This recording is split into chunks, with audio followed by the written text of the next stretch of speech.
I blame myself to some extent, but come on, man. Welcome back again, rum lovers. Jamie here, and I am back with your favorite co-host, Rashan, aka RumShan on Instagram. Alright, don't forget to like, comment, and subscribe. Don't forget to share this content with your friends. Tell us what kind of rums you want us to review. We have a ton of rums here already, but we'll definitely go out there and buy some rums just to review for you guys. Also, you could also donate via Cash App at JJ Wills and many other places. I have the link in the bottom down below. Help us buy more rums. Definitely. Right? We buy this not for ourselves, but for you. This is our sacrifice. This is our earthly mission to help you guys drink more rum responsibly. We don't want you to spend money on rums that you don't like, and therefore if you donate, we will buy these rums and let you know how it is. A $5, $10, any amount that you desire. Alright? Okay. So today we are on Mezan. I found this at a liquor store that I did a rum store review of just a couple of weeks ago. Go onto the channel, find videos from rum store reviews. This one was Perfect Wine and Liquors. I think I paid about $35, right? Or less. Yes, I believe that's the price. It goes up to about $40. Yeah, so I think it was $33. I saw that line for like 31 or 30 or so. And I was like, 33 isn't that bad. Instead of paying shipping and handling, just get it at my local liquor store here in South Florida. Alright, so we have Mezan. Mezan is I was introduced to Mezan in 2018 at a rum congress. I think it was It was a rum congress. I think they held it that year at the Port Everglades, whatever room they had up there, right in South Florida, in Fort Lauderdale area. It's the first time I tried Mezan. Can't remember what it tastes like. Haven't tried it. I tried it again in Rum Congress, in Rum Renaissance. Was there? Yes, Rum Renaissance. They weren't there, but a lot of the companies that weren't there sent a bottle. Okay. So there's a table with a bunch of one-off bottles like Appleton 15, Mezan. I don't know what they call that thing. Chicharrillo or something. Seems like I was too tipsy to realize. It was one table that had a bunch of stuff. It had what's that called? Megan's Farm, Martha's Farm. There's a Maggie's Farm. There's a lot of one bottles on a table. Like some guys there, like 6-7 different rums. There's a bunch of companies that didn't show up but sent a rum bottle in support or whatever. So you could go over there and taste it. I remember they had one from there. I think it was from Panama or something like that. It's one of those new special bottles that they got. Okay. But this one is the Mezan Untouched Jamaican XO, right? So, unsweetened, no sugar added, uncolored, unchilled, filtered. Aged at its best, this rum is pungent nose with fresh banana, sweet spices, and surprisingly light palate that shows complex spice and hints of tobacco. Batch 5003, 40% extra old rum, Mezan. Alright. So, pot and column still, right? But Mezan has quite a unique bottle. I don't think have you seen a bottle shaped like this in any other alcohol? No, not really. Yeah, I don't know. What's like this? Isn't it 10 to 1 like this? That's the same thing that came to mind. 10 to 1 has the same bottle. It just occurred to me. If not the same bottle, it's very similar. It is very similar. Yeah, it's very similar to the 10 to 1 bottle, but this has been way longer than 10 to 1. 10 to 1 is just on the market. We're like 2-3 years now. Mezan's been on the market at least 5, more than 5. But I was introduced to it 5 years ago. It's probably been on the market a lot longer. But definitely 10 to 1 probably copy these guys' swag, right? But it's a cool looking bottle. So, can't complain. Cork on the top. It kind of similar to Wolf and John where they have this label here. It's clear plastic. Untouched. Right, so definitely looks like a good packaging right here. Let me try to break the seal. And guys, I always try to open the bottles right in front of you guys. If I can. This label is kind of tough to open up. It's very thick, heavy plastic on there. But we got wood on the top. Nice looking wood, dark wood. Untouched label, untouched on both sides. Alright. Nice pop. Alright, so Don't even do that. Let me give you a pour. Jeez. Heavy pours, man. Oh, we gotta leave. Alright. I don't know. My hand's kind of heavy today. Heavy pours. So, one thing that Mezan always stood out to me at. So, a lot of people say that they don't color their rums, right? A lot of people say that they don't color their rums. But for some reason, Mezan rums are always light. They are. I don't know if it's always or some, like, what was the age statement on this? It says it's an XO, which it says an XO. Typically minimum 5 or 6 years. So, but what did they say? It's hard to find some information about that on it. But I've read somewhere where it says it's a blend of 4 to 23 years old. Right. Which is a very, very wide gap. It is. Right? Like, XOs typically never so high. It could be a 4, normally 5 or 6 or whatever, but 4 to 23 is a very wide range. It's a blend of different rums from different distilleries. Yes, from several different distilleries. It doesn't say where it's aged. No, it doesn't say where it says authentic style of Caribbean rum, but it doesn't say where it's aged. It didn't say it was aged in the island or not. So, I'm talking about all that because the color is like beer. Right? It's very light. It's like almost like a white wine kind of color, like straw colored or something. So very light on the color, and that could be they use spent barrels, right? Granda's 12 year is lighter than the 8 year, and that's because of the barrel selection that they use. And honestly, more power to you. I don't like my rums light, right? And it could be that it was continentally age. Another thing is continental age. Yes, it could be age in Europe. So if you get continental age, right, it's light, it's here, it's this kind of color. The legs are, I don't know, the legs are moving pretty fast, but pretty big individual legs. So definitely you have that a lot when you have blended rums of wide ages. You get some really weird stuff. Like, I would think that it's liquid, and if you blend them, they're all one thing. But a lot of times when I have wide-ranging rums, I get some very weird characteristics on the leg development. Right? I don't know if I'm making things up or what, but it always like it's not the first time I've seen where I get like weird big legs that run real quickly. Which is typically, like it's just kind of odd. It's just kind of odd how the legs are being developed, right? But the light color, it's 4 to 23 years from what we researched online, right? And also the barrels, when they buy the barrels, they recast the barrels themselves after blending, and to allow it to marinate and meld together, right? But they don't say. Do they say where? They said imported by Niche WS in New Jersey. It's a weird place to import rum. New Jersey imported rum, but it's Jamaican product. But knowing that it's a blend, and we've read somewhere that it's Clarendon and Hamden. Correct. So knowing that, more than likely, probably, it's actually not from the distilleries themselves that they got the product from. They bought it from E&E Shea or something like that. Could be what it is. So, which could explain the color. Well, kind of. Not because E&E Shea. Well, yeah, because E&E Shea is in Europe, which will make it this color and not, a deeper, darker. A darker age, because as you know, it ages. You get like 3 times the aging in the Caribbean compared to Europe, right? Like, it's like when you have, and another thing I recently learned is that the percentage at which you age something at changes how much you pull off the barrel, right? So I can't remember which company it was that was talking, but they were saying that they would age at 43-45%.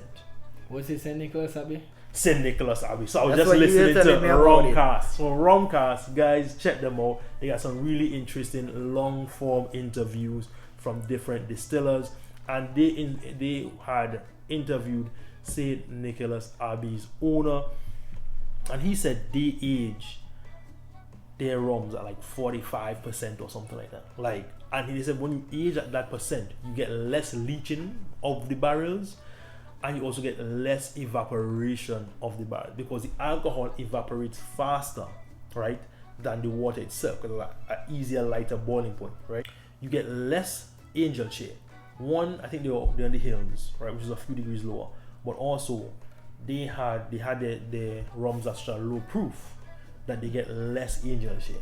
Like if the angel share in the country was 8, they were getting like 4, right? So way less angel share, so they retain a lot more rums, and also you get way less leaching, way less color, because even the 5-year is slightly darker than this.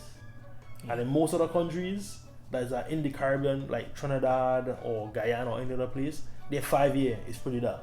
It is. Color added or no color added, it's pretty dark. You know? This is reminiscent of the Hamden Gold. Yeah. Yes. Which is a very young product. Yeah, it's like 3 years or less. Could be less. It could be less, right? So definitely. So that's kind of what it reminds of us there. We talked a lot about this. Let's get into the nose. Let's get into the tasting. I get some Hamden in there. So I was questioning whether it was a Hamden product, but I got Hamden on the nose. Very light.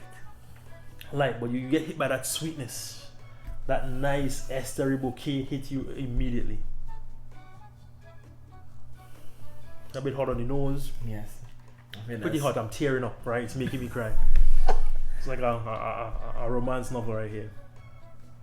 Could you tell it's a blend of multiple distilleries? Yeah. So one, I got the Hamden, but I also got like I got something that's muting the Hamden as well, right? So if this was a Hamden, it would have been like the gold, because the gold is pretty muted because it's very low ester on the gold. Yeah. Right. So it could have been like a Hamden gold, but you know, for what this is, I would think it was blended with something else. I think so too. You know, you remember the plantation, Clarendon 17. Yeah. It's like it's just small hints of it just sneaking up. And I say like Clarendon, some of Clarendon rums, the esters are low and you don't get a lot of punch of this is what it is. Right. You know? Alright, so let's get to the tasting.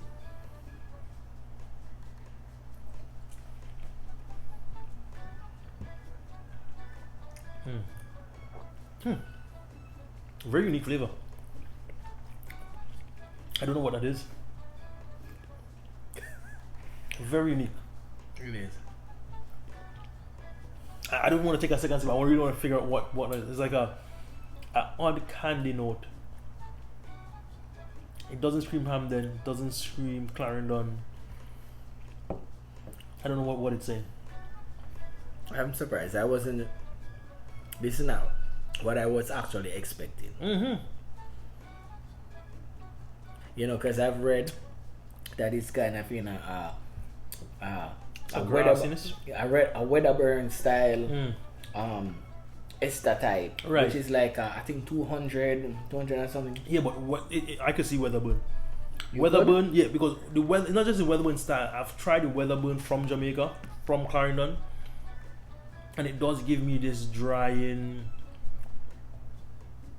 It's a little harsh, a little drying.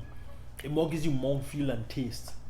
Kind of dry, bitter taste. Like a lot of times you get bitter molasses. This is kind of like just bitter from like just bitterness. Like a kind of aloes. Like I'm never a fan of the Wedderburn, right? So this does remind me of the Wedderburn. I'm not a Wedderburn fan at all. I remember it, and I quite enjoyed it. You enjoyed it? Yeah, I quite enjoyed the Wedderburn.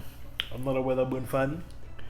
If only the Wedderburn was close by, you could just pull it out like, okay. 1 second, let me check if I have Wedderburn samples. I might just have a little bit left. Let me check, I'll get back. Sadly guys, no Wedderburn sample. We drank it out already. But I'm tasting honestly like that kind of Wedderburn type note on it. Like I'm really tasting bitterness, dryness. You know, the Hamden I'm tasting a weird sweet grassy note.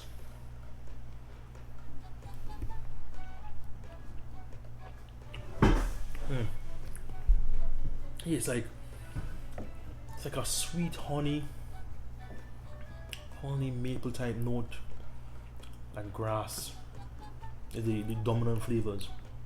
And the bitterness like grass. Grass is bitter. I don't know if everyone knows that, but grass is bitter, right? So it's kind of like a sweet bitter grass type of thing. Put a few drops in there. It's 40%. The more I taste it, the more I'm getting more of a Clarendon. Which you know is typically Wedderburn style. Yeah. Reminds me as I like that water just. It got hotter on my nose with the water, man. Oh, am I drunk? Just spilling rum already. Wow. I don't know. I can't remember what is that reminding me of. I like the smell. You don't like the smell? I like it. You like it? This guy like bitter grass. Right. You know, somewhere behind it is like I'm getting this floral. Alright, the water just add a bit more. A bit more of a molasses type note on there. It's unique. Like I'm getting like that little bit of water. I'm getting some more sweetness coming through. Okay. At first I was getting a bit too much bitter grass, you know, just a little drop of water. So guys, if you add some ice on this, the ice is gonna dilute, so you're gonna get the sweetness coming out some more. And you know, chill, whatever. Like I know some people don't drink things with ice at all. For those people who don't drink things with ice at all, add a little drop of water. For me, I don't know. This guy lives a few miles away from me, but maybe he got some winter times going on, or maybe he just stays inside his house, right? But for me, like my house, I got my wife, my kid, they're watching TV, my mother-in-law is here, my mom is here.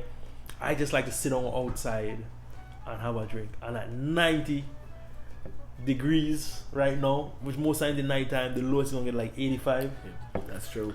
I take one of my metal tumblers, cube of ice, and I sit in the back and I have a little sip.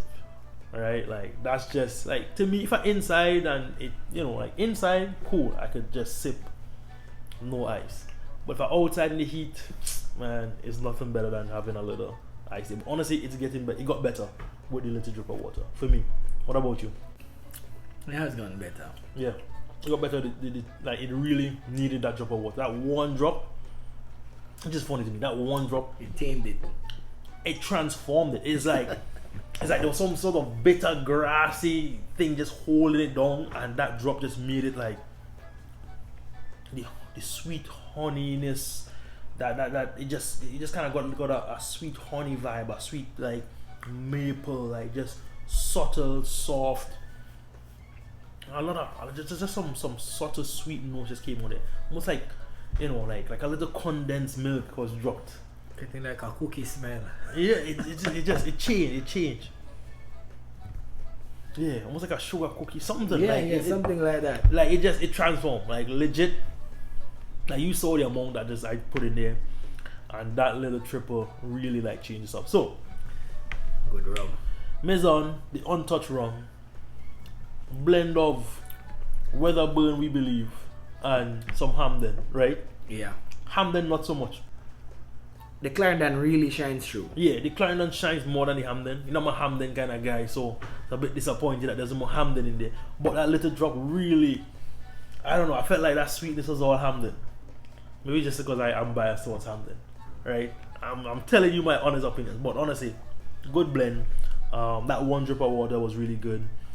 Must buy, must have, must buy, must try. So. What do you think? I think so. I think it has a really refreshing. Yeah. Like, you know, it's not really. It's like light and just. Mm-hmm. For the guys that drink neat with a little drip of water, yeah, this is something that you gotta buy. You gotta buy a bottle of this, you know. But yes. It's so unique that, you know, I don't know if it would be a must-have for everyone, but for those people who, you know, I think that this is something that you could put on your shelves regularly at $33, $35. Yeah, it's a good buy, and typically you can find it. It's available. You can find it at Total Wine. Really? Yeah. Wow. That's where I bought mine a few years ago. Total Wine. In Total Wine, I think it's for like $39.99. It's in most Total Wines. You see, but at $39.99, if it's even 35, 33, you know, and the guys who I bought this from, they jacked up the price.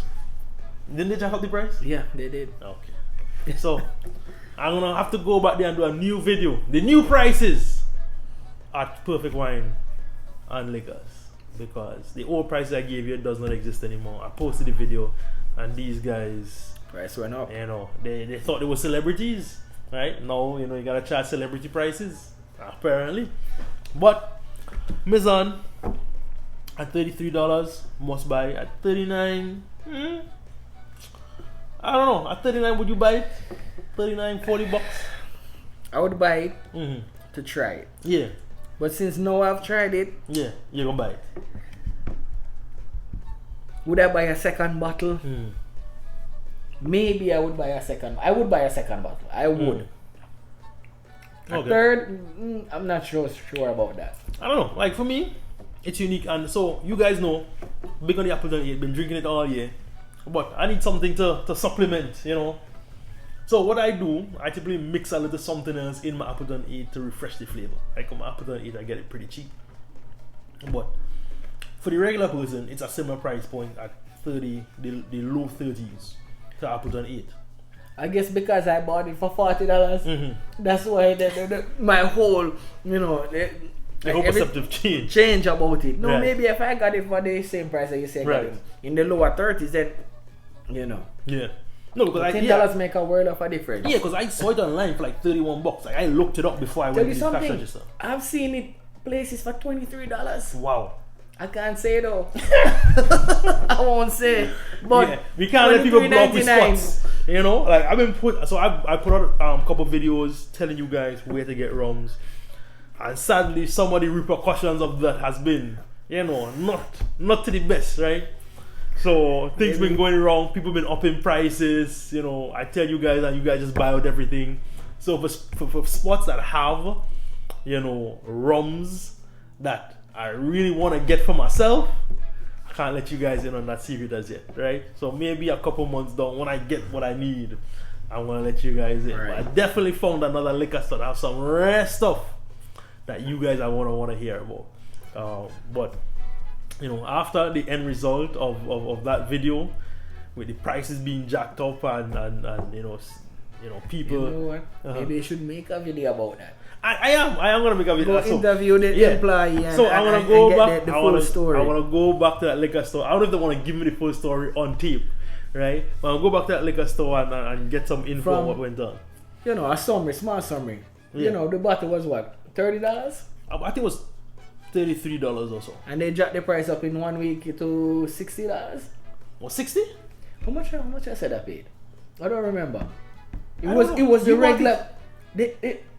Oh, this one. No, you know what you bought? You bought the Mount Gay. The Mount Gays. They had the XO for $40. Yes. Right? Which is the price that they had it at for years. Like I bought that old bottle Mount Gay there for small money, for $40. $40. But that was the old prices back in the day. Right? But in the last like 4 years or so. Yeah, but the last 4 years, Mount Gay jacked up the price with the $60-something to the new XOs. These people jacked up the old XO to the new XO prices of $60-something. Because someone posted a video. Because I blame myself to some extent, but come on, man. Like I put you on YouTube for people to see who would come and buy your product at a good price, right? But when they come there, no, they're not going to get a good price.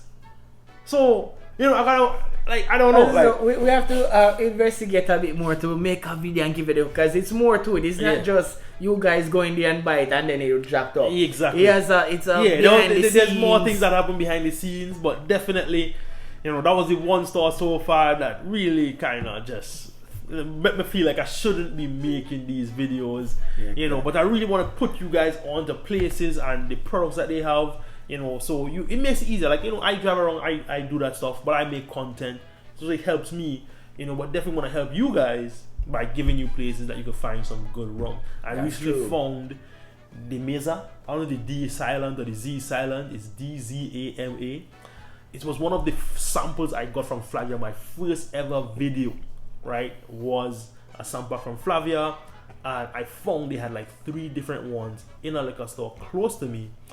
I want to make a video and show you where you can find this rum. It's a very small brand. I think it's from, if it's not from Spain, it's from Canary Islands or something like that. But that's kind of stuff. I want to bring you these rare finds. But I don't want the backlash and the consequence of jacked up prices over rare finds. You know. Anyhow, get back to Mezan. Whole separate rant. I would say it's a must buy. Definitely appreciate that 1 drop of water just changing from a rum. I was like, a must try. So like, yo, that drop of water, like, I could enjoy this. I could drink. I could drink this. I could really drink this. Right? Definitely not what I was expecting. I was expecting a little bit more Hamden to show up. It was there on the nose. As I said, like, I was smelling some sweetness, some Hamden-like notes. It was just caged in. And then I added the drop of, like, on the nose, and I add a drop of water, and then it starts smelling sweeter, and it tasted sweeter as well. So that 1 drop saved it, guys. Mezan, good product. More. Yeah, well, we have more rum. We have more rum to review. We can't drink anymore, guys. We are on a marathon today. We are reviewing 2nd rum so far. We got a 3rd, maybe a 4th, maybe a 5th. We're gonna knock these out. All right, guys. Ready, set, rum. Taking you around the world, 1 rum at a time. Cheers.